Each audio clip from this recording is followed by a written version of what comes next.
ಅವರು ಬೇಲ್ ಸಿಗೋಕ್ಕಿಂತ ಮುಂಚೆ ಆತಂಕದಲ್ಲಿ, ಬೇಲ್ ಸಿಕ್ಕಿದ ಮೇಲೆ ಸಂತೋಷ ಸಂಭ್ರಮದಲ್ಲಿ ಸ್ವಾಗತಕ್ಕೆ ನಿಂತಿದ್ದರು. ಅವರೆಲ್ಲರಿಗೂ ನಾನು ಕೃತಜ್ಞತೆಗಳನ್ನು ಸಲ್ಲಿಸಿದ್ದೇನೆ. ನಮ್ಮ ಮಾಧ್ಯಮದ ಸ್ನೇಹಿತರಿಗೂ ಕೃತಜ್ಞತೆಗಳನ್ನು ಸಲ್ಲಿಸಿದ್ದೇನೆ. ವಕೀಲರ ಬಳಗ, ನೂರಾರು ಜನ ವಕೀಲರ ತಂಡ, ಅವರು ನನಗೆ ಸೋಮೋಟೋ ಕೆಲಸ ಮಾಡಿದ್ದಾರೆ ಈ ವಿಷಯದಲ್ಲಿ.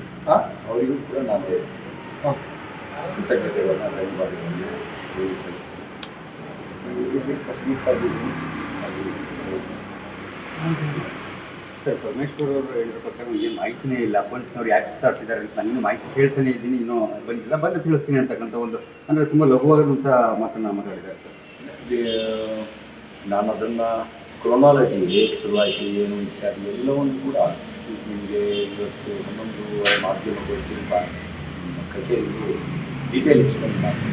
ಈಗ ಒಂದು ನೆಪ ಹೇಳುವಂಥದ್ದು ಅಂದರೆ, ಈಗ ಕೋರ್ಟಲ್ಲಿದೆ ಪ್ರಕರಣ, ಈಗ ನನ್ನೇನು ಮಾತಾಡೋದಿಲ್ಲ ಅಂತಕ್ಕಂಥದ್ದು ಈವರೆಗೂ ಕೂಡ ಆಗಿದ್ದು ಒಂದು ಭಾಗ. ಆದರೆ ಈಗ ಯಾರು ಕೊಡುವಂಥ ಪ್ರಯತ್ನ ಮಾಡ್ತಿದೆ ಅಂತ ಸರ್ಕಾರ? ಎಲ್ಲೆಲ್ಲಿ ಏನೇನು ತಪ್ಪಾಗಿದೆ, ಹೇಗಾಗಿದೆ ಅದನ್ನು ಹೇಳ್ತೀನಿ.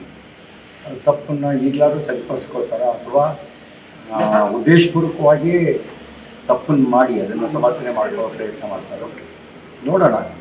ಪ್ರಜಾಪ್ರಭುತ್ವದಲ್ಲಿ ಉತ್ತರದಾಯಿತ್ವ ಆಳುವ ಪಕ್ಷಕ್ಕಿರುತ್ತೆ,